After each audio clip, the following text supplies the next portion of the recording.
Hey guys, it's Celeste here. So I just wanted to show you the curriculum haul that I just got. So what this is this is second grade, The Good and the Beautiful second grade. And Charlie technically is in second grade now. So why am I buying second grade curriculum? It's almost March. Why am I buying second grade curriculum when it's almost March? So Charlie started with the Good and the Beautiful preschool, and then she did the kindergarten prep, and then she did the kindergarten. And then after kindergarten was over, we switched all of the kids over to BJU Press. But my two high schoolers literally thrive on BJU Press. They are doing so well, but Charlie struggled with it. It was way too much for her, way too much. So anyway, towards, I don't know, probably about February of last year, January, February, Charlie's like, Mom, I really want to go back to the Good and the Beautiful. And I struggled with that for a little while. It's hard to admit defeat, but especially where my older girls were doing so well with it. But anyways, after a while I was like, okay, you know what, you're right. Let's go back to the Good and the Beautiful. And so at that point, we were almost towards the end of the year. Do I buy grade 1 or do I buy grade 2 of the Good and the Beautiful? But I felt like, especially with her reading and her writing, she really struggled. Really struggled. And so, you know, I made the decision to keep her in grade 1. And so we bought the grade 1 curriculum from the Good and the Beautiful, and we're just about done with it now. So anyways, so it's now time to move on to our grade 2 curriculum. So usually what I would do is I would buy the non-consumables, printed and bound. And then I would print off anything that was consumable. I would buy the PDF of anything that was consumable. But I just decided this year I'm going to keep it simple, and we're going to buy everything already bound for us. I did buy the PDFs for these, for my consumables, because I was originally going to print them off, but I just decided, you know what? No. We are just going to have them printed off and bind it for me. So the first thing I wanted to show you is the language arts.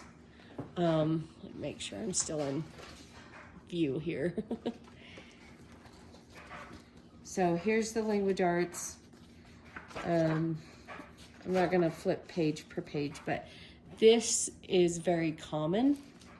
And a lot of what it does, so it says, like, to describe the painting on the next page, fill in each blank using your own words or words from the bank. So she can either make up words or, you know, use words from up here. So starting from their preschool curriculum, it has the kids look at the art and describe what they see. You know, it's like, what color are the clouds? What color are the trees? What are the people doing? You know, that type of stuff.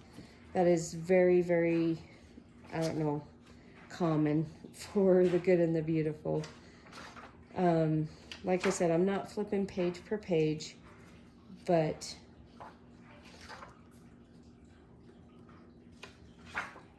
so there is some geography. There is this Letter Tiles is their spelling app. Their spelling reading app. And Charlie's already been playing with it, and she absolutely loves this app. Let's see. So Yeah, so there's the letter tile app, and then there's the homeschool app, and she loves both of them. She's been having so much fun on them. And then you see right here, it says Reading Booster Card Target 9. So you get this. It's the Reading Booster C card. Oh, here comes the robot vacuum. So you would find card 9 and see it goes over everything on this page as added practice, but also the app goes into this too. So anyways, that's really fun, and we're really excited for that. So anyways, oops, I got my books too close here now. Lots of animals in this book, which she'll love because she loves animals. So we're super excited about this. Oh, see the equator. So there's some science in here. Love that one. We were looking at that one before. We were looking at the PDF. Oh, see the poles.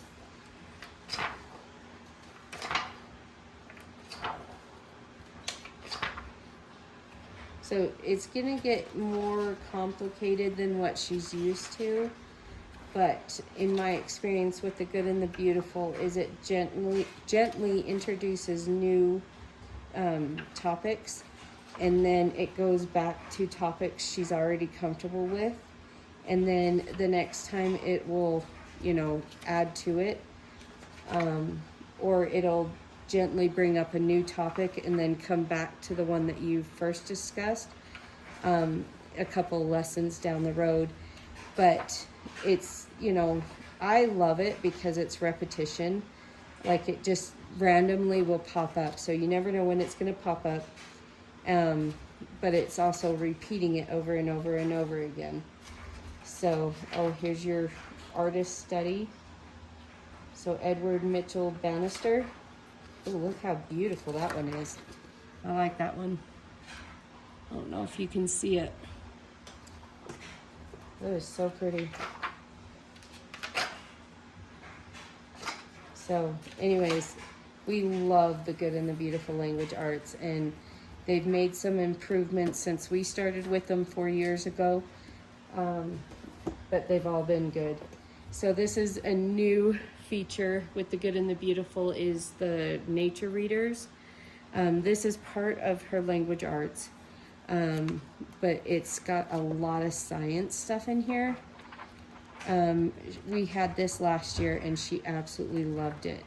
We had so much fun with it. So that's part of the curriculum.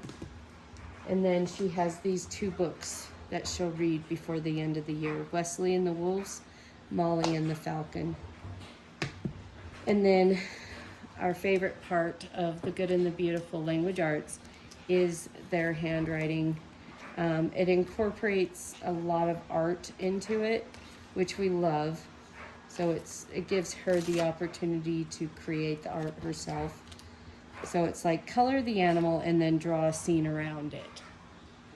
Okay, so it gives her the opportunity to explore her own art. So the one thing about The Good and the Beautiful is it's very heavy in the arts, in music and in art, and I love that. So the next thing we got is their math. So math is actually Charlie's strength. Whoops, went too fast. But we decided to keep her back on that as well, just so it would just, I don't know. There's no sense in rushing it, right? Like this year, do I think she would have been ready to just throw her into multiplication? Absolutely not. Because I really felt like she didn't get anything out of her time with BJU. She loved it. It just was too much for her, like I said. they would just throw information at her and it would just go over her head. That, and she has severe dyslexia and severe ADHD, and she just had a really hard time sitting through the videos. So anyways, we just decided to come back to The Good and the Beautiful. But like I said, my high schoolers are absolutely thriving in BJU. They're doing so well and they're loving it, and I keep, do you want to change anything? And they're like, no. So, oh, she really likes these. Anyways, so that's the Math 2. And this year, because it's getting a little bit more complicated, I did get the answer book. I probably won't need it for the most part, but it's there. And when she did kindergarten through The Good and the Beautiful, we made the mistake of not getting the math box, and we regretted it every step of the way. So you have this little clock, so when you have lessons that teaches about clocks and stuff like that, you have a little clock that she can play with. And then you have these little game pieces. And this year it's airplanes. Last year it was boats. You have these little number tiles with stars on the other side. You have some fraction dice, and she actually loves fractions. And then this little number die thing. You have some fake money and some fake like dollar bills and stuff. So that's the math box. Okay, and then we got the musical multiplication, and this comes with a MP3 file, okay, that goes with each one of these books. So this will just help her to learn her multiplication facts. So we're super excited about that. And it comes with 4 different little books. She's super excited to learn multiplication, actually. And then here's some flashcards that came with it. I just got to take them out and put them together. So that's the math curriculum. And then, let's move this out of the way. We decided, because I was struggling with science for her, finding a science that would work. I was kind of afraid that this would be too young for her, because it's geared so that you could have science with preschoolers and stuff, but it's supposed to go on up to 2nd grade. So we just decided to try it, and we've done 2 lessons so far, and she is loving it. I am loving it. I am absolutely having a blast with this thing. So here's your supply list. Most of the stuff we had already. Some of the stuff that we went and bought. Some of it we're going to need to buy. But like paper, watercolor, paint, water, and a paintbrush. Carrots, colored pencils, that type of stuff. I mean, it's a flashlight, just simple stuff, really. So we did this lesson and we had so much fun. So you have an opening, and it has you ask the child some questions, right? And then you come over here and it says story time. So here you would get this book and read the story associated with it. And this one was about 2 little kids whose mother is a meteorologist, and they went to work with her. So really, really cute. We really loved it. And then, oh, that was loud. Let's get back to the lesson. And then it gives you some discussions. So you ask the child, what is an atmosphere? And then it gives you the answer. What is a meteorologist? And that type of stuff. Just to kind of see how they're comprehending the lesson. And then you have an optional activity, and this one was so much fun. We could have done this all day long and just been happy with it. And then we did the weather forecasting. Let me see if I can show you.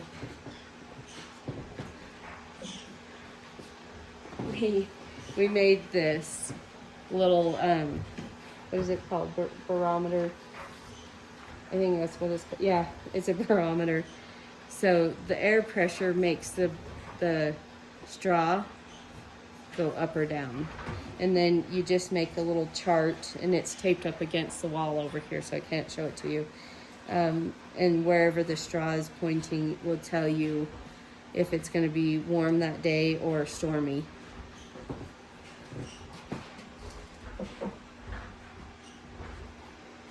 So this has been really, really fun.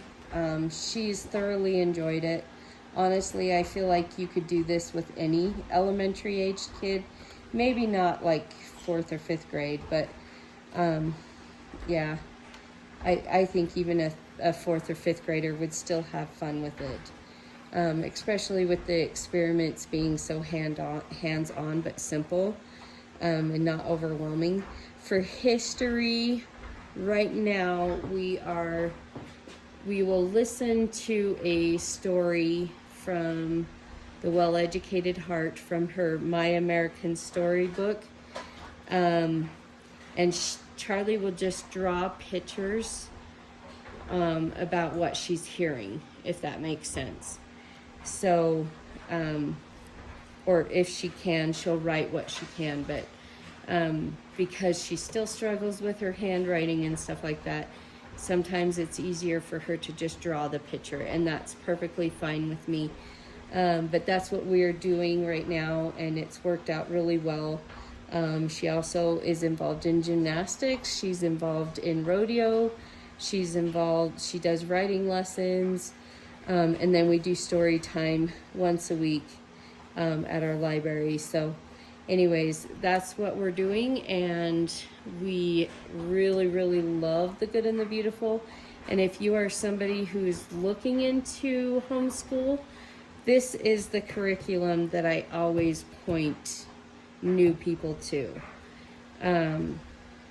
Just because it's so simple and so gentle, yet it's advanced, right? Your kid's not going to get left behind with this curriculum. They're going to understand complex things, but in a very gentle way. And I cannot praise this curriculum enough. Pretty much everything from The Good and the Beautiful we have loved. So anyways, that's what I have for you today. If you have any questions, please let me know. Leave a comment down below, and I will do my best to get them answered. So we'll see you later, guys. Bye.